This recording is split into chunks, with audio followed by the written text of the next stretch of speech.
In today's episode of Did I Just Find, these coins were hidden in this hollowed-out book for over 20 years.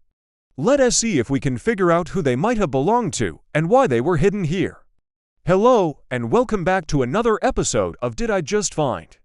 I am here with a new channel where I explore old abandoned places and share my adventures with you. If you enjoy my videos and would like to help me uncover history, be sure to hit that subscribe button. Then I reached inside and pulled out what I found. Hidden inside this book for over 20 years are these 50 and a 10th-ounce silver eagles.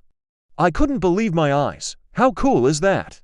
It's been over 20 years since they were put in there, and chances are that whoever put them in there has passed away. So that means these could very well be unclaimed. Today we're at an estate sale here in South Dakota. But if not, I think it's time we take a closer look at these coins and try to find out more information on them. These coins have a face value of $10, but have a much higher value to collectors. They said they weren't aware of any secret compartments in the home, and definitely not in this book. To the left of the eagle is a shield, and above the eagle is the words United States of America, and below it says, "In God We Trust." When I asked the family if they knew of any other veterans in the area, they told me that the gentleman did have a brother who served in World War II, but they have no contact information for him, and I don't know if he is even still alive. In the center of the coin is the year 1986, and around the edge is a beaded pattern that helps distinguish the difference between the 1/10 ounce and the full-size coins. Whatever happened to him, I hope he knew how much his brother appreciated him and everything he gave up to protect us.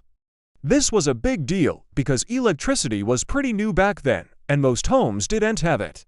I wasn't allowed to go inside the home, but I took pictures of the outside and will walk around and see what we can find.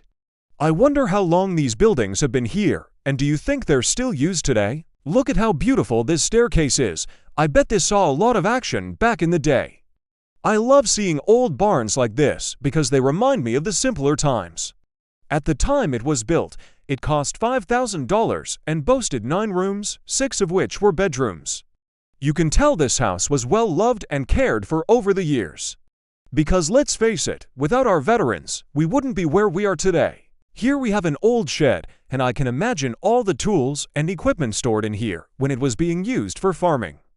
Down here is a wood-burning stove and shelves along one wall, and what looks like an old ironing board in the corner. So whoever put this together must have done a really good job at hiding it because they never knew about it.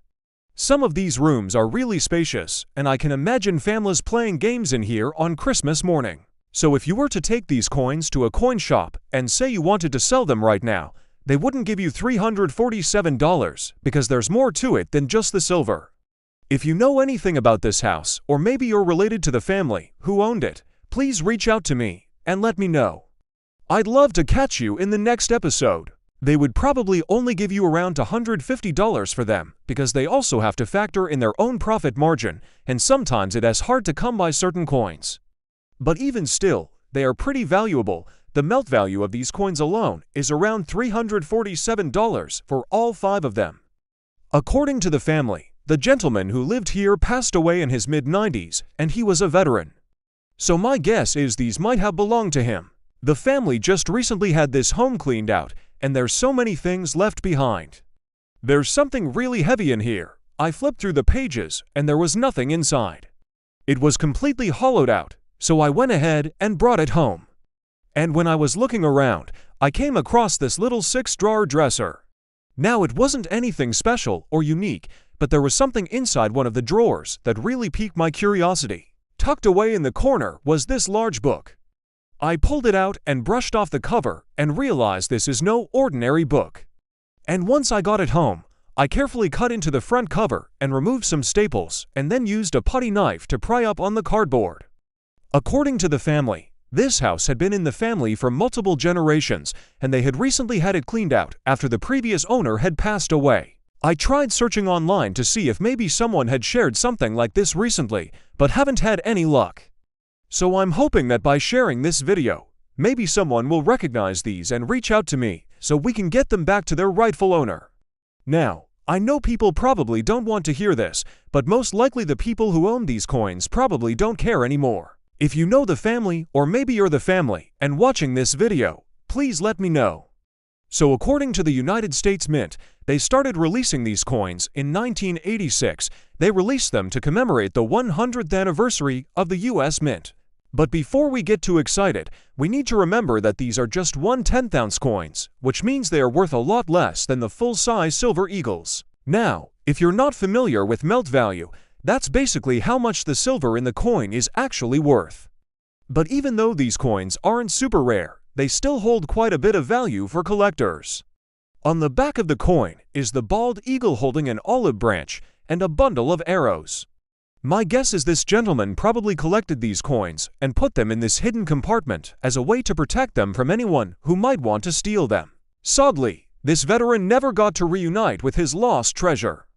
So now it's time we take a closer look at the rest of this house.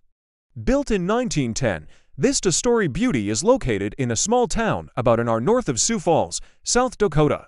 Back in 1920, the man who owned the house at the time signed a contract to have electricity installed in his home.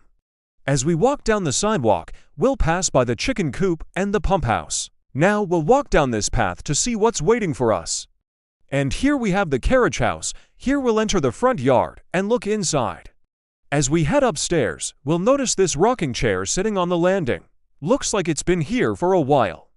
We'll walk down this hallway, and you can see all the different rooms branching off of it. As we head to the kitchen, we'll notice all of the cabinets along the walls and the large pantry in the corner. Next, we'll head downstairs to the basement and check out what's down here. Last but not least, we'll finish up outside and check out what's in the backyard. This home really takes me back in time, and I hope it finds new life and becomes a family home once again. That's all I have for you today. Thank you guys so much for watching.